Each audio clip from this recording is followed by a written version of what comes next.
Segunda Carta de Paulo aos Coríntios. Capítulo 1. Eu, Paulo, fui enviado pelo Messias, Jesus, numa missão especial, planejada pelo próprio Deus. Escrevo à comunidade de Deus em Corinto e aos cristãos de toda a província da Acaia. Que todos os dons e benefícios que vêm de Deus, nosso Pai, e do Senhor Jesus Cristo, sejam de vocês. Timóteo, que alguns de vocês conhecem e confiam, está comigo nesta saudação. Todo louvor ao Deus e Pai de nosso Senhor Jesus, o Messias, Pai de toda misericórdia, Deus de toda cura e restauração. Ele está ao nosso lado quando passamos momentos difíceis e antes que percebamos, Ele nos leva para o lado de alguém que também está sofrendo, para que possamos ajudar aquela pessoa, assim como Ele nos ajudou. Muitas das situações difíceis que enfrentamos são consequências de seguirmos o Messias, mas os bons tempos de seu conforto restaurador compensam em muito o sofrimento. O sofrimento por Jesus traz cura e salvação para vocês. Se somos bem tratados, recebendo ajuda ou uma palavra de encorajamento, isso também coopera para o benefício de vocês, incentivando-os a prosseguir. Os momentos difíceis de vocês são os nossos momentos difíceis. Quando percebemos que estão dispostos a suportar os momentos difíceis e também a desfrutar momentos agradáveis, sabemos que vocês vão conseguir. Amigos, não queremos que vocês continuem sem saber como foi difícil passar pelo que nos aconteceu na província da Ásia. Foi tão difícil que chegamos a pensar que era o fim. Sentíamos como se nos tivessem mandado para o corredor da morte, que para nós tudo estava acabado. Mas quando tudo passou, foi a melhor coisa que nos poderia ter acontecido. Em vez de confiar em nossa força ou em nossa capacidade de nos salvar, fomos forçados a confiar totalmente em Deus. Uma ideia nada má, considerando que Ele é o Deus que ressuscita os mortos. E Ele o fez, resgatando-nos da destruição certa.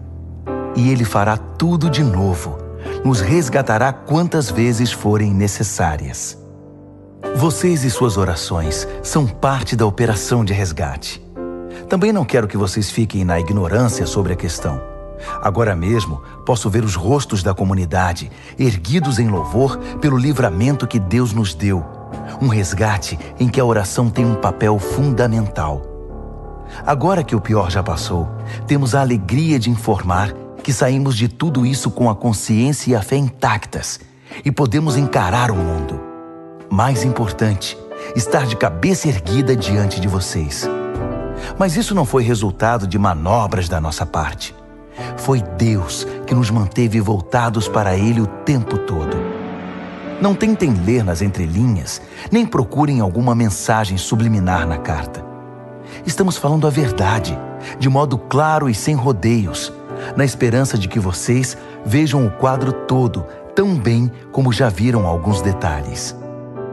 Queremos que vocês se orgulhem de nós, tanto quanto nos orgulhamos de vocês quando estamos juntos perante o Senhor Jesus. Certo da boa acolhida por parte de vocês, eu havia planejado 2 visitas. Passar aí a caminho da província da Macedônia e outra vez na viagem de retorno. Então, poderíamos fazer uma festa de despedida quando vocês me enviassem para a Judéia.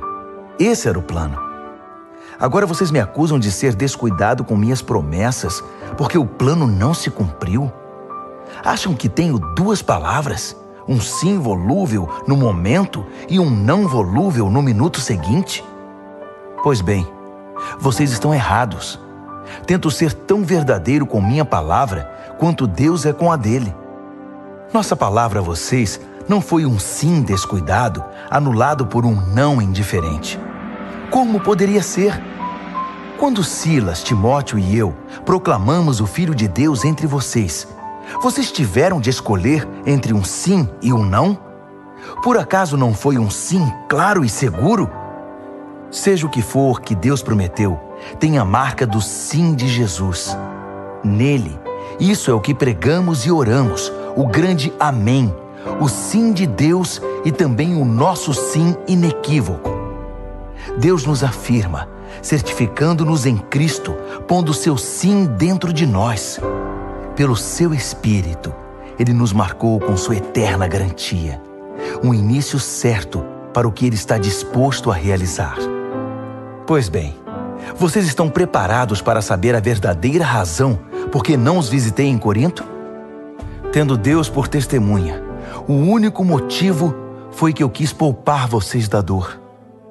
Foi por causa da minha consideração por vocês. Não fui indiferente nem manipulador. Não somos responsáveis pelo modo segundo o qual vocês vivem a fé. Não nos comportamos como inspetores, e sim como companheiros, trabalhando com vocês num ambiente de alegre expectativa. Sei que vocês permanecem firmes por sua própria fé, não pela nossa. Segunda aos Coríntios, capítulo 2. Por causa disso, decidi não fazer outra visita, pois poderia ser dolorosa para vocês e para mim. Se minha presença de algum modo fosse constrangedora para vocês, como poderiam espontaneamente me saudar e animar? Por essa razão escrevi uma carta em vez de ir, para não perder tempo desapontando os amigos que eu esperava que me saudassem. Enquanto escrevo, estou convencido de que foi melhor para mim e para vocês. O tempo passava e já foi doloroso demais escrever a carta. O pergaminho tinha mais lágrimas que tinta. Mas não escrevi para causar sofrimento, e sim para que vocês soubessem quanto me preocupo. De fato, era mais que preocupação. Foi para mostrar quanto amo vocês. Agora, com respeito àquele que começou tudo isso e provocou toda essa dor, quero que saibam que, na ocasião, não fui o único ofendido, mas também todos vocês, com algumas exceções. Assim, não quero, estando aí, mostrar-me muito severo. O que a maioria de vocês concordarem como disciplina é suficiente. É hora de perdoar esse homem e ajudá-lo a se erguer. Se vocês aumentarem o sentimento de culpa dele, ele acabará se afogando nessa culpa. Meu conselho agora é derramar amor. O propósito da minha carta não é exigir a punição do ofensor, mas levar vocês a se responsabilizarem pela saúde da igreja. Se vocês o perdoarem, eu também o perdoo. Não pensem que estou levando uma lista de ressentimentos pessoais. O fato é que estou me juntando ao ato de perdão de vocês, assim como Cristo faz conosco. Afinal, não queremos inconscientemente dar a Satanás uma abertura para causar mais dano. Estamos muito bem atentos para os seus caminhos dissimulados. Quando cheguei a Troade para proclamar a mensagem do Messias, senti plena abertura. Deus havia escancarado a porta, mas Tito não estava esperando por mim com notícias sobre vocês. Por isso não consegui relaxar. Preocupado, fui para Macedônia à procura de Tito e de alguma notícia que me tranquilizasse a respeito de vocês. E consegui, graças a Deus. No Messias, em Cristo, Deus nos leva de lugar em lugar num desfile de vitória perpétua. Por meio de nós, Ele traz o conhecimento de Cristo. Aonde quer que vamos, o povo aspira o excelente perfume desse conhecimento. Por causa de Cristo, exalamos uma doce fragrância que sobe até Deus e é reconhecida pelos que trilham o caminho da salvação. Um aroma com agradável cheiro de vida. Mas aqueles que estão no caminho da destruição nos tratam mais como se exalássemos o cheiro desagradável de um cadáver. É uma responsabilidade gigantesca. Quem é capaz de assumi-la? Pelo menos não adulteramos a palavra de Deus, nem a pomos à venda.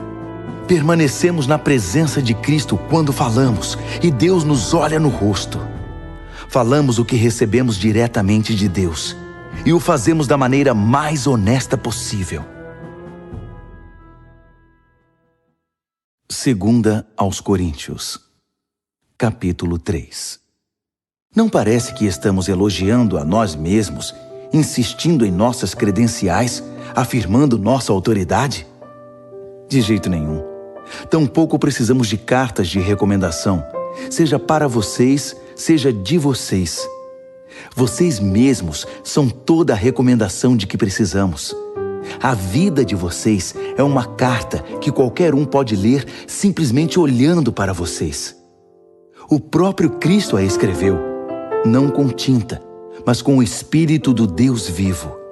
Essa carta não é inscrita na pedra, mas entalhada em vidas humanas, e nós a publicamos. Não poderíamos estar mais seguros de que vocês são nossa carta de recomendação, escrita pelo próprio Cristo para Deus. Não pensaríamos em escrever tal carta. Só Deus pode escrever uma carta assim. Sua carta nos autoriza a levar adiante este novo plano de ação. O plano não foi escrito com tinta sobre papel, com muitas páginas de notas de rodapé, matando o seu espírito. Foi escrito em sintonia. O Espírito com o nosso espírito. A vida de Deus com a nossa vida. O governo da morte, com sua constituição escrita em tábuas de pedra, teve uma cerimônia de inauguração deslumbrante. O rosto de Moisés, enquanto entregava as tábuas de pedra, era tão brilhante quanto o dia, ainda que se desvanecesse muito rapidamente. E o povo de Israel não podia olhar direto para ele, assim como não se pode encarar o sol. Quão mais deslumbrante, então, será o governo do Espírito vivo? Se o governo da condenação foi impressionante, que dizer do governo da afirmação? O antigo governo, que tanto brilhava, pareceria escuridão diante do novo. Se o acordo temporário já nos impressionou, quanto mais o deslumbrante governo que durará toda a eternidade. Com esse tipo de esperança que nos anima, nada nos segura. Ao contrário de Moisés, não temos nada a esconder. Conosco, tudo acontece às claras.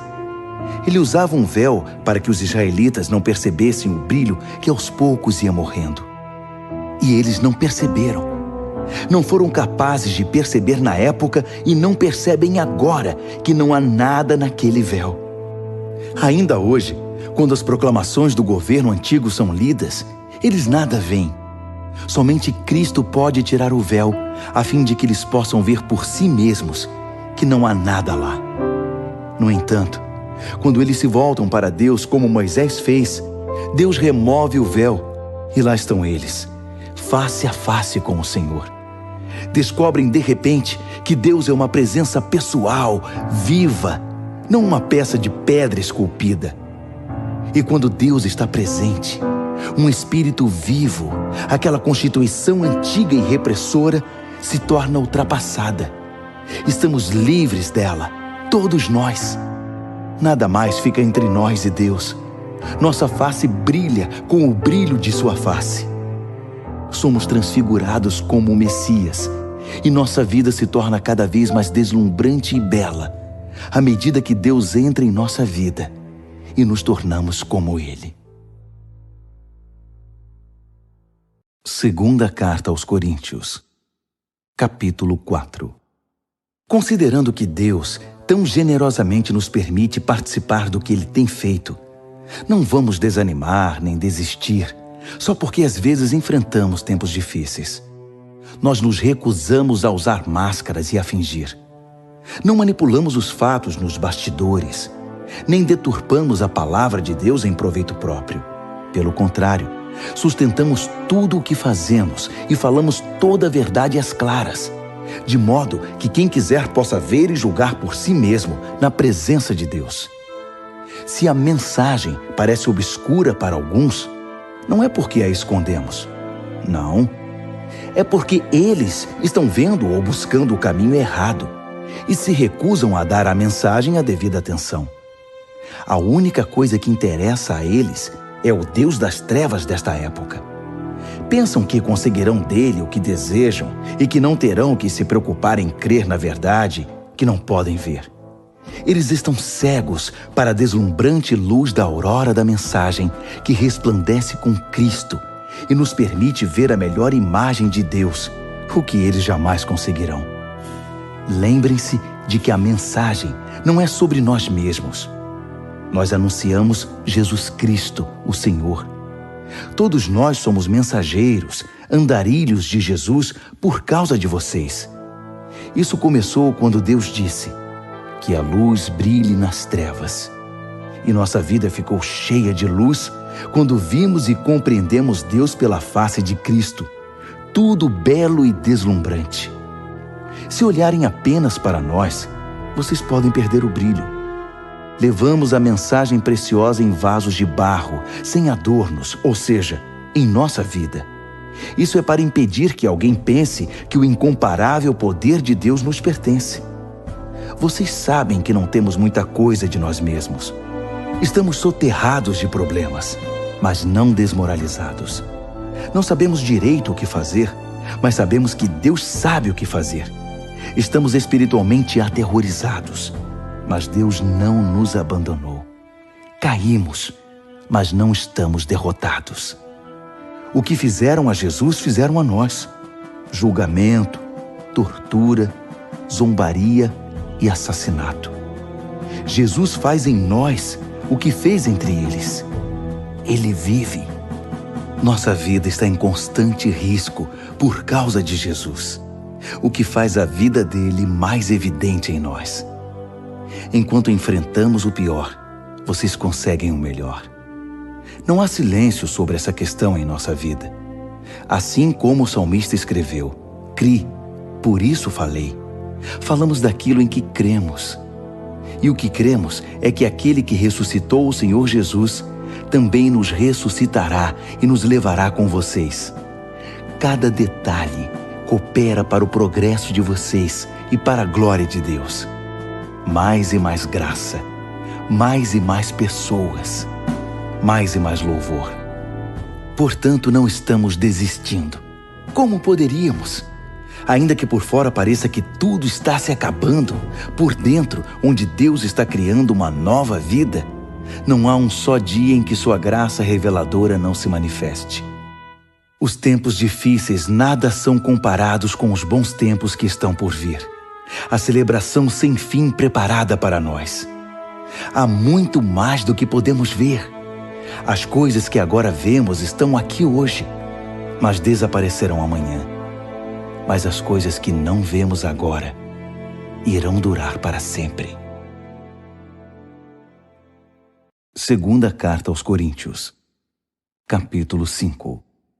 Por exemplo, sabemos que quando o nosso corpo se desfizer, como uma tenda desmontada, será substituído por um corpo de ressurreição no céu, feito por Deus, não por mãos humanas. E nunca mais teremos de montar nossas tendas outra vez. O desejo de mudar às vezes é tanto que choramos de frustração. Em comparação com o que está por vir, a vida aqui se parece com a estada numa cabana caindo aos pedaços.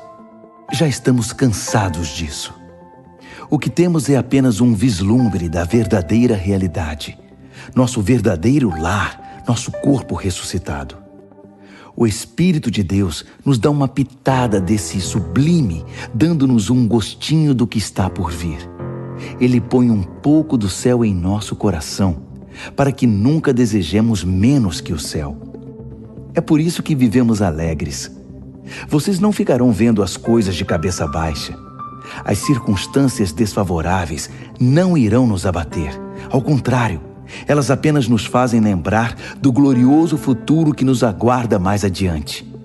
É por isso que confiamos naquele que nos mantém caminhando, mesmo que não o vejamos. Acham que uns buracos na estrada ou algumas pedras no caminho irão nos parar? Quando chegar a hora, estaremos prontos para trocar o exílio pelo nosso verdadeiro lar. Mas nem o exílio nem o nosso verdadeiro lar são o que mais importam. Servir a Deus com alegria é o principal e o que desejamos fazer, a despeito das circunstâncias. Cedo ou tarde, todos teremos de ficar frente a frente com Deus, independentemente das nossas condições. Compareceremos à presença de Cristo e receberemos o que plantamos por meio da nossa conduta, boa ou má. Essa expectativa nos manterá vigilantes. Podem estar certos. Não é pouca coisa saber que todos um dia terão de enfrentar um julgamento. Daí a urgência em exortarmos todos a que se preparem para estar na presença de Deus. Só Deus sabe quanto nos dedicamos a isso. mas espero que vocês percebam quanto nos preocupamos com a questão. Não dizemos isso com a intenção de parecermos bons aos olhos de vocês, mas por pensar que vocês se sentiriam bem, orgulhosos até, por saber que estamos do seu lado e que não somos simpáticos apenas na presença de vocês, como o fazem alguns. Se eu agi loucamente, fiz isso por Deus. Se eu agi de maneira sensata, foi por vocês. O amor de Cristo me impulsiona a tais extremos. Seu amor tem a primeira e a última palavra em tudo o que fazemos. Nossa decisão firme é trabalhar com base nesta premissa: um homem morreu por todos. Essa realidade põe todos no mesmo barco. Ele incluiu todos em sua morte, para que cada um fosse também incluído em sua vida, uma vida ressurreta, incomparavelmente melhor que qualquer outra já vivida.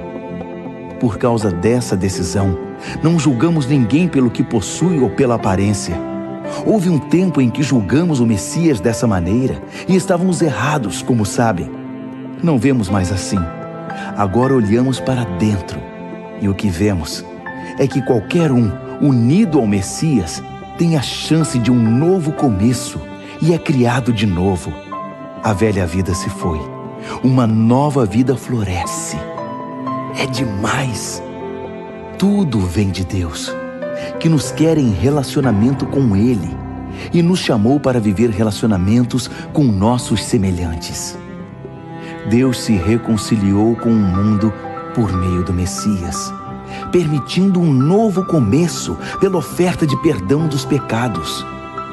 Deus nos deu a tarefa de contar a todos o que Ele está fazendo. Somos representantes de Cristo.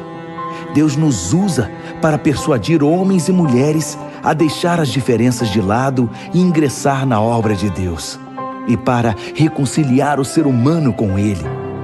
Estamos falando por Cristo, mesmo agora. Tornem-se amigos de Deus. Ele já é amigo de vocês. Como pode? Vocês perguntam. Em Cristo, eu respondo. Deus o considerou culpado, Ele que nunca fez nada errado, para que pudéssemos ser considerados sem pecado perante Deus. 2 aos Coríntios, capítulo 6. Somos seus companheiros nesta obra. Por isso imploramos, não desperdicem nem um pouco a maravilhosa vida que Deus concedeu a vocês. Ele nos lembra: ouvi seu chamado no tempo certo.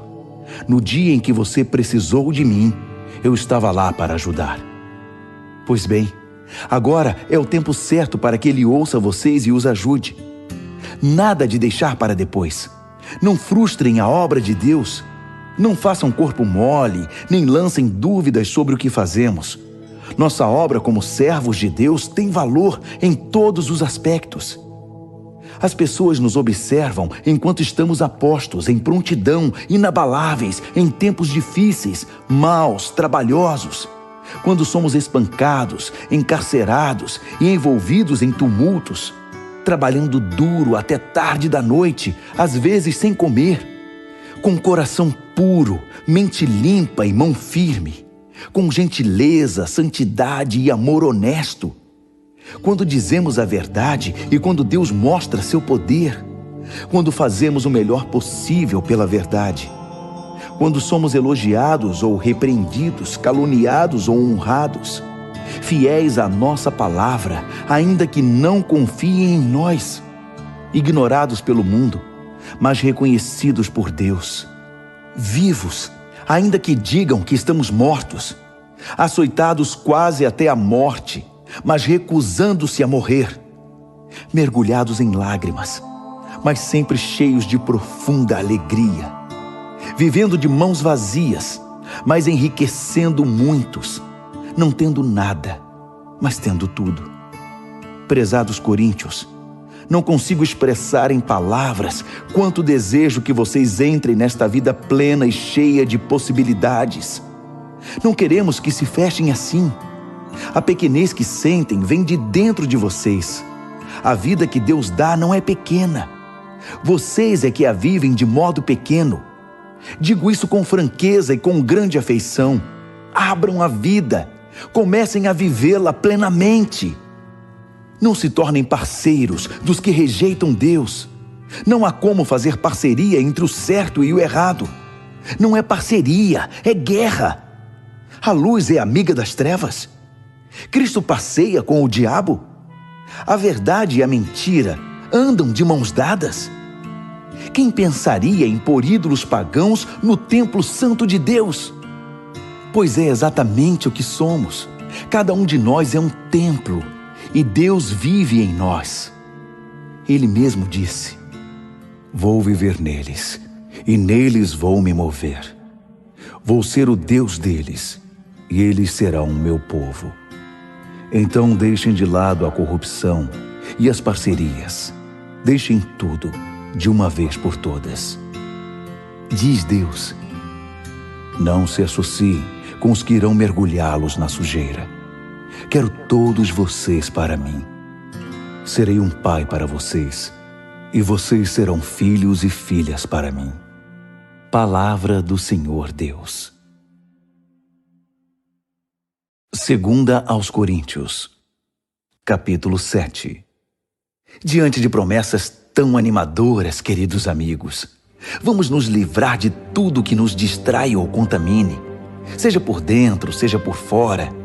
Que nossa vida esteja em forma e que sejamos templos santos para o culto a Deus.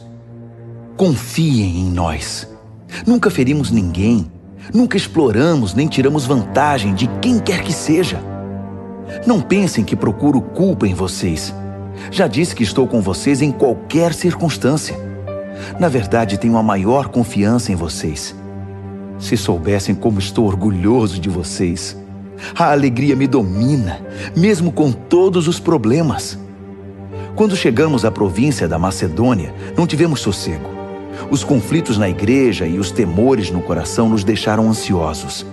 Não conseguíamos relaxar, porque não sabíamos o desfecho da situação. Então Deus, que levanta os abatidos, nos deu um novo ânimo com a chegada de Tito.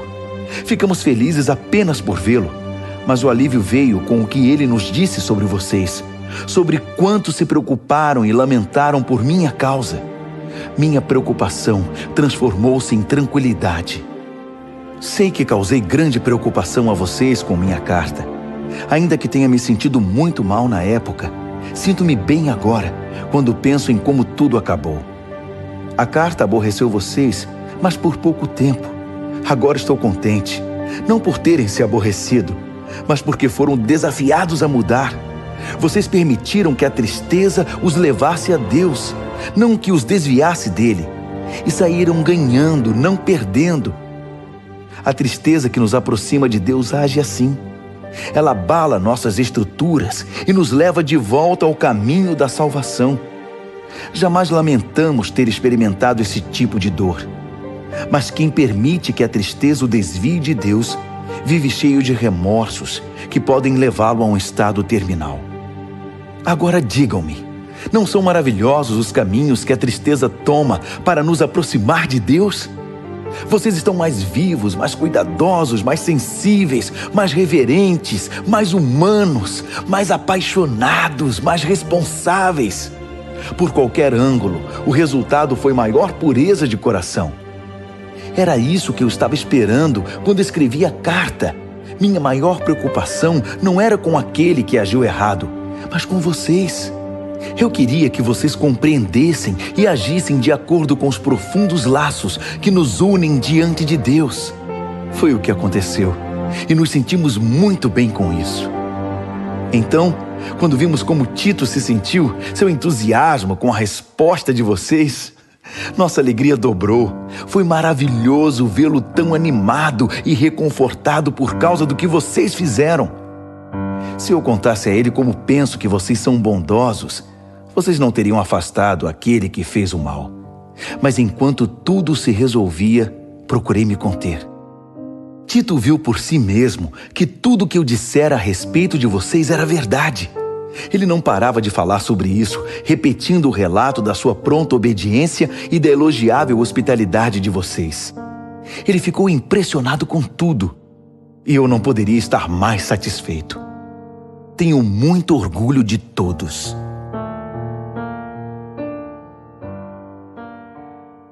Segunda aos Coríntios, capítulo 8. Agora, amigos, quero comentar sobre os surpreendentes e generosos meios pelos quais Deus está trabalhando nas igrejas da província da Macedônia. Sérios problemas aconteceram naquelas igrejas, pressionando ao máximo o povo. Mas isso revelou o verdadeiro caráter deles. Inacreditavelmente felizes, ainda que desesperadamente pobres, a pressão motivou algo inesperado. Um rio de doações sinceras e generosas. Eu estava lá e vi. Eles contribuíam com tudo o que podiam, além das possibilidades deles, eu diria. Ajudar os cristãos pobres era um privilégio do qual não queriam abrir mão. Foi tudo espontâneo, tudo ideia deles. Fomos apanhados desprevenidos. A explicação é que eles, antes de tudo, se entregaram sem reservas a Deus e a nós. A outra oferta simplesmente fluiu dos propósitos de Deus, que trabalhava na vida de cada um. Foi por isso que eles nos convenceram a pedir a Tito que trouxesse a oferta para vocês, para que aquilo que começou tão bem pudesse ser concluído. Vocês já fazem bem muitas coisas. Confiam em Deus, são articulados, criteriosos, apaixonados e nos amam. Agora, nessa questão, espero que também façam o melhor. Não estou tentando dar ordens contra a vontade de vocês. Apresento o entusiasmo dos macedônios como um estímulo ao amor que há em vocês, na esperança de extrair o melhor de cada um. Vocês conhecem a graça generosa do Senhor Jesus Cristo. Ele era rico, mas deu tudo por nós. Tornou-se pobre para que nós nos tornássemos ricos. Na minha opinião, o melhor que vocês podem fazer agora é concluir o que começaram no passado, para não deixar que boas intenções deem em nada. O coração de vocês está no lugar certo. Vocês já têm tudo de que precisam para terminar. Então, mãos à obra. Uma vez que o compromisso é claro, façam o que podem. O coração orienta as mãos. Não estou querendo que se cansem enquanto os outros descansam. Nada disso. Vocês estão ombro a ombro com eles o tempo todo. O excesso de vocês supre a falta deles. E o excesso deles supre a falta de vocês. No fim, tudo ficará bem, como está escrito. Nada sobrou para quem tinha muito. Nada faltou para quem tinha necessidade. Dou graças a Deus por transmitir a Tito o mesmo cuidado que tenho por vocês. Ele teve muita consideração sobre como nos sentimos, mas a iniciativa de ajudar vocês foi toda dele. Estamos enviando um companheiro com ele, alguém muito popular nas igrejas, um bom pregador da mensagem. Mas nele há muito mais que popularidade. Ele merece confiança total. As igrejas o escolheram para que nos acompanhasse em nossas viagens e nos ajudasse na tarefa de compartilhar os dons de Deus, ao mesmo tempo honrando o Senhor e tendo o cuidado de evitar escândalos. Não queremos que ninguém pense que pegamos um centavo desse dinheiro para vocês. Somos tão zelosos da nossa reputação diante do público como somos diante de Deus. É por isso que estamos levando outra pessoa de confiança conosco, que já provou sua fidelidade muitas vezes e trabalha com a mesma disposição desde o início. Ele ouviu falar de vocês e gostou do que ouviu, tanto que mal pode esperar para chegar aí. Não preciso dizer mais nada a respeito de Tito. Temos sido por muito tempo companheiros na tarefa de servir vocês. Os irmãos que viajam com ele são representantes das igrejas. Um crédito real para Cristo. Mostrem a eles do que vocês são feitos, demonstrando o amor de que têm ouvido falar nas igrejas. Permitam que eles vejam por si mesmos. Segunda aos Coríntios, capítulo 9. Se eu escrevesse algo mais a respeito dessa oferta para os cristãos pobres, começaria a me repetir. Sei que vocês estão apostos e prontos para o que der e vier. Tenho dado boas referências de vocês por toda a província da Macedônia, dizendo a eles: a província da Acaia está pronta para essa tarefa desde o ano passado, e o entusiasmo de vocês contagiou muita gente. Agora estou enviando esses irmãos para me certificar de que vocês estão preparados, como eu disse que estariam, para mostrar que não é à toa que tenho orgulho de vocês. Se eu e os macedônios descobrirmos que vocês não estão preparados, será vergonhoso para todos, para mim e para vocês. Nosso testemunho teria sido puro ufanismo. Por isso, para ter certeza de que não haverá nenhum erro, recrutei esses irmãos para que antes da minha chegada preparassem vocês e a oferta prometida. Tirem todo o tempo de que precisarem para que tudo seja feito de modo apropriado. Não quero nada forçado nem correrias de última hora. Lembrem-se de que o lavrador mesquinho só consegue colheita pobre. O lavrador generoso é quem obtém colheitas fartas. Quero que cada um de vocês tenha tempo suficiente para pensar nisso e decidir o que vai ofertar. Essa medida evitará que se lamentem depois por ofertas dadas sob coerção. Deus ama o doador que se alegra com a doação. Deus pode derramar bênçãos das maneiras mais surpreendentes. Portanto, estejam preparados para qualquer situação, mais que simplesmente preparados para fazer o que precisa ser feito.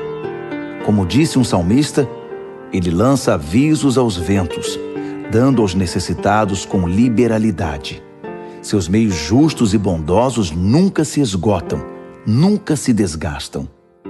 O Deus generoso que dá a semente ao lavrador, a qual se transforma em pão e chega à mesa de vocês, é mais que exagerado em abençoá-los. O que Ele dá, vocês podem passar adiante. Isso cresce em vidas amadurecidas, fortes em Deus, ricas em todos os sentidos. Assim, vocês podem ser generosos em todos os sentidos e louvar a Deus conosco. Levar adiante essa obra de ação social envolve bem mais que saciar as necessidades básicas dos cristãos pobres.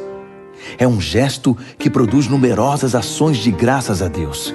É um estímulo para que vocês vivam o melhor que puderem, demonstrando gratidão a Deus pela obediência ao significado pleno da mensagem.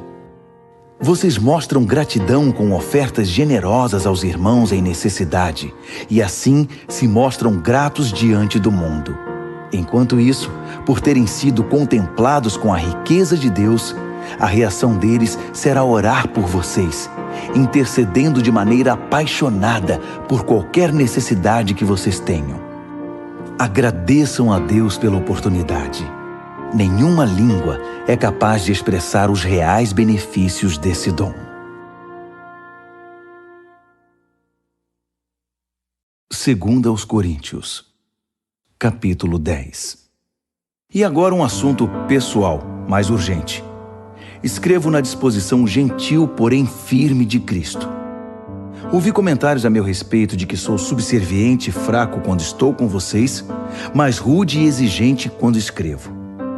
Por favor, não me obriguem a ser rígido quando estiver com vocês. Não pensem que vou hesitar um só minuto em me opor aos que me consideram oportunistas sem princípios. Eu os farei calar a boca. O mundo é sem princípios. É uma selva lá fora. Ninguém joga limpo. Mas o cristão não vive nem age desse modo. Nunca nos comportamos assim e jamais o faremos. As ferramentas que usamos não são para propaganda ou manipulação, mas para demolir esta cultura dominante e corrupta. Usamos as ferramentas poderosas de Deus para esmagar filosofias pervertidas, derrubar barreiras levantadas contra a verdade de Deus, encaixar todo pensamento livre, toda emoção e todo impulso à estrutura de vida moldada por Cristo. Nossas ferramentas estão preparadas para limpar o terreno e edificar vidas pela obediência rumo à maturidade. Vocês não conseguem ir além do óbvio. Enxergam apenas as árvores, não a floresta. Se procuram um exemplo claro de alguém que está do lado de Cristo, por que me descartar tão rápido? Acreditem, estou absolutamente seguro da minha posição em Cristo. Vocês podem pensar que exagero na autoridade que Ele me deu, mas não estou recuando. Meu compromisso é com o propósito de edificar, não de destruir vocês. E por que essa conversa sobre eu estar amedrontando vocês com minhas cartas? As cartas dele são poderosas, mas pessoalmente ele é fraco, só balbucia. Isso não tem o menor cabimento. O que escrevemos quando estamos longe é o mesmo que afirmamos quando estamos perto. Somos exatamente a mesma pessoa, em carta ou pessoalmente. Entendam, não queremos nos comparar àqueles que se julgam superiores a nós. Não ousamos tanto. Além disso, com toda essa comparação, medição e competição, eles acabam perdendo o rumo. Não vamos fazer reivindicações extravagantes porque estamos presos aos limites estabelecidos por Deus. Mas não pode haver dúvida de que esses limites incluem vocês. Não estamos invadindo o território de ninguém. Afinal, já estivemos aí com vocês. Fomos os primeiros a chegar com a mensagem de Cristo, lembram? Então, como pode alguém achar que ultrapassamos os limites ao escrever para vocês ou visitá-los? Não estamos lucrando à custa do trabalho honesto dos outros, nem interferindo nos ministérios deles, exigindo um lugar ao sol com eles. O que esperamos é que vocês, quando crescerem na fé, também tomem parte em nossa obra, que está em expansão. Assim, todos nós estaremos dentro dos limites que Deus estabelece quando proclamamos a mensagem em lugares além de Corinto. Mas não temos a intenção de trabalhar em cima do que outros têm feito, nem de levar o crédito disso. Se vocês querem exigir o crédito, que o crédito seja de Deus. O que vocês dizem a respeito de vocês mesmos não significa nada na obra de Deus. É o que Deus diz a respeito de vocês que faz diferença.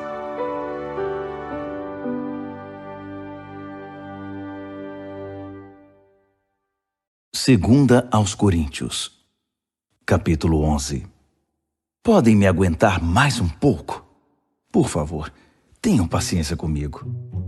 O que me deixa tão abatido é que me preocupo demais com vocês. É a paixão de Deus queimando dentro de mim. Prometi a Cristo a mão de vocês em casamento, apresentando-os como uma virgem ao seu marido. E agora receio que, assim como a serpente seduziu Eva com sua fala mansa, vocês estejam desviados da pureza simples do seu amor por Cristo.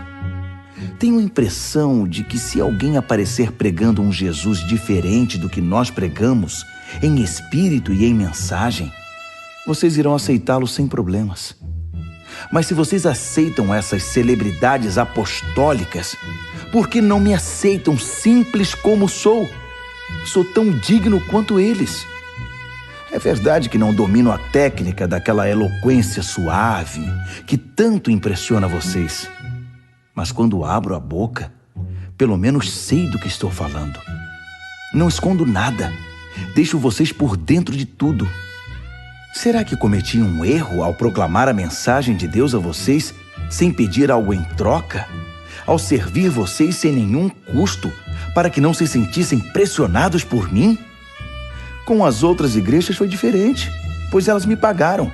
Tudo para que vocês me tivessem de graça. Nem mesmo quando vivi entre vocês, alguém precisou mover um dedo para me ajudar. Minhas necessidades eram todas supridas pelos cristãos da Macedônia. Preocupei-me em nunca ser pesado a vocês e nunca serei. Contem com isso. Cristo é minha testemunha de que isso é questão de honra para mim. E sobre isso não vou me calar para proteger vocês do que os outros vão pensar. Não é que eu não ame vocês, Deus sabe que amo. Estou apenas tentando pôr as coisas em pratos limpos. Não estou mudando de opinião. Prefiro morrer a pegar o dinheiro de vocês. Não dou motivo a ninguém para dizer que sou como aqueles pregadores, narcisistas e ávidos por dinheiro. Eles são um bando de infelizes, pseudo-apóstolos, pregadores de mentira, corruptos. Fazem pose de agentes de Cristo, mas são falsos até a raiz. E não é de admirar. Satanás faz isso o tempo todo, disfarçando-se de anjo de luz. De modo que não devemos ficar espantados quando seus servos se apresentam disfarçados de servos de Deus, mas não vão conseguir nada. No fim, pagarão caro por isso. Permitam-me voltar ao ponto de partida. E usem isso contra mim se me passo por tolo. Ou, se preferirem, apenas aceitem que sou um tolo e me permitam falar como tal. Não aprendi a falar assim com Cristo. Não. É um mau hábito que aprendi desses pregadores que fazem tudo para agradar os outros, tão em moda hoje em dia. Já que vocês se sentam no banco para ouvir esses enganadores, podem muito bem aguentar alguma tolice da minha parte.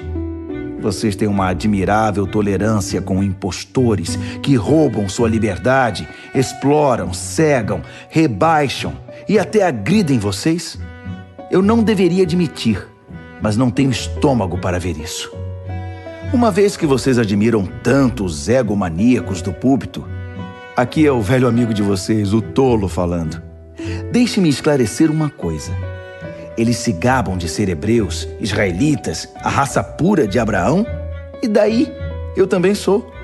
Eles são servos de Cristo? Sou muito mais.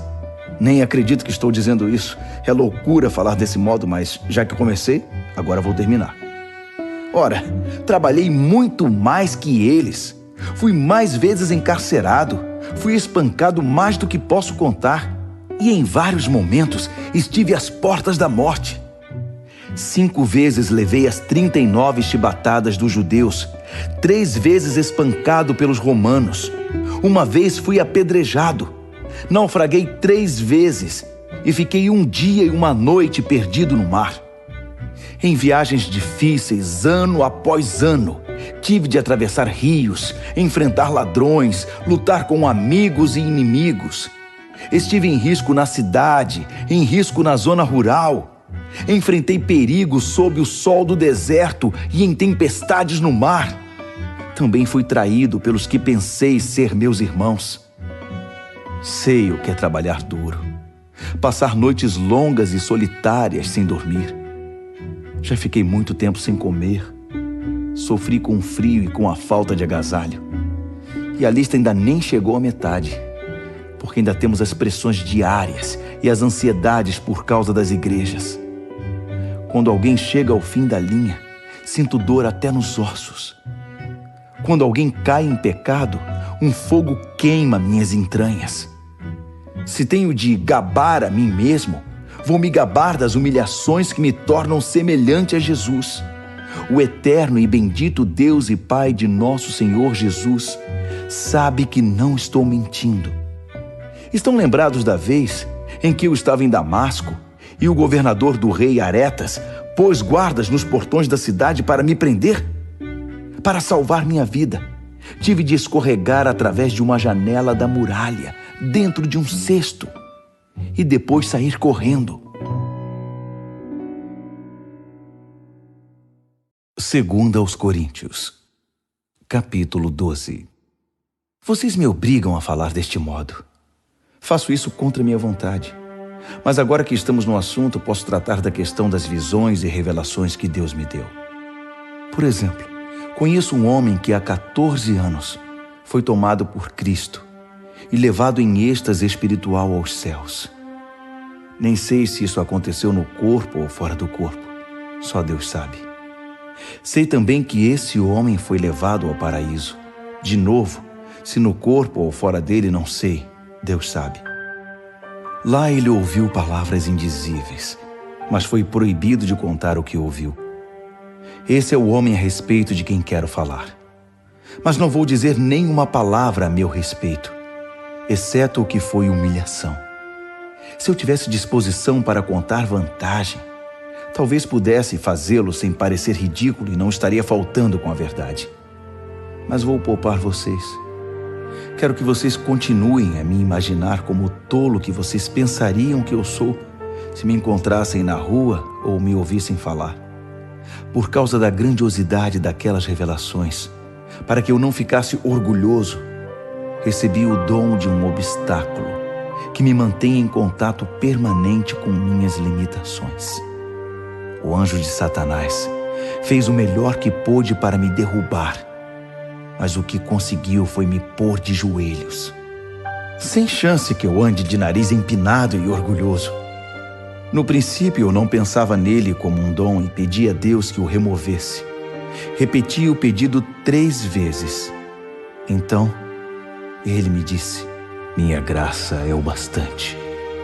É tudo de que você precisa. Minha força brota da sua fraqueza. Assim que ouvi isso, achei melhor me resignar. Desisti de ficar pensando na limitação e comecei a apreciar o dom. Foi uma oportunidade para que a força de Cristo trabalhasse na minha fraqueza. Agora enfrento com alegria essas limitações, com tudo que me torna pequeno. Abusos, acidentes, oposição, problemas. Simplesmente permito que Cristo assuma o controle. E quanto mais fraco me apresento, mais forte me torno. Muito bem, vocês conseguiram. Continuo até aqui agindo como tolo. Mas a culpa não é toda minha.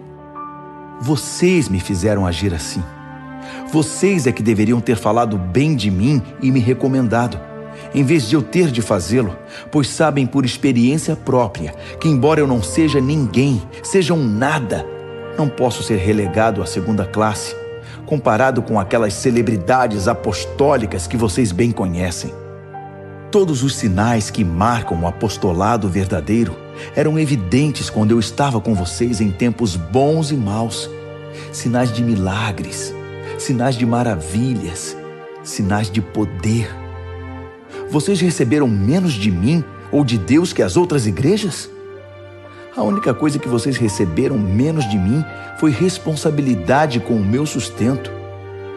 Pois bem, sinto muito. Perdoe-me por despojar vocês. Tudo está preparado agora para minha 3ª visita a vocês. Mas não se preocupem com isso. Vocês não precisam se sacrificar. Não serei um peso para vocês desta vez, mais do que fui em outras visitas. Não tenho interesse no que vocês têm, só em vocês. Os filhos não têm de se preocupar com os pais. Os pais é que se preocupam com os filhos. Eu ficaria feliz em esvaziar os bolsos, ou até mesmo em hipotecar minha vida para o bem de vocês. Assim, porque quanto mais amo vocês, menos sou amado. E porque continuo a dar importância a essas fofocas sobre eu ter usado meu autossustento como forma de culpar vocês? Onde está a prova disso?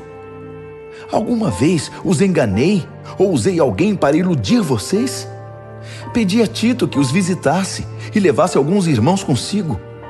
Por acaso eles agiram de má fé com vocês? E acima de tudo, não temos sido sempre sinceros e honestos? Não pensem que estou aqui me defendendo perante vocês. Vocês não são júri. Deus revelado em Cristo é o júri, e apresentamos perante Ele nosso caso. E tudo que temos suportado é com a intenção de não ficar no caminho de vocês, nem atrapalhar seu crescimento. Tenho receio, admito, de que quando for me desaponte com vocês e também os desaponte. A frustração mútua deixará tudo em cacos. Brigas, invejas, ânimos exaltados, partidarismo, palavras ofensivas, denúncias, gente nervosa e confusão generalizada. Não espero ser humilhado de novo por Deus quando estiver com vocês, para que não tenha de derramar lágrimas por uma multidão que insiste nos velhos caminhos, pecando cada vez mais e se recusando a abandonar o lamaçal da maldade, do descontrole sexual e da indecência em que está mergulhada. 2 aos Coríntios, capítulo 13. Muito bem, minha 3ª visita está chegando. Lembram-se daquele texto das Escrituras? Uma questão é definida com o depoimento de 2 ou 3 testemunhas? Por ocasião da minha 2ª visita, avisei aquele grupo que permanece enredado nos velhos pecados que quando eu voltasse, não seria tolerante com eles. Agora, em preparação para a 3ª visita, repito a advertência, mesmo estando longe.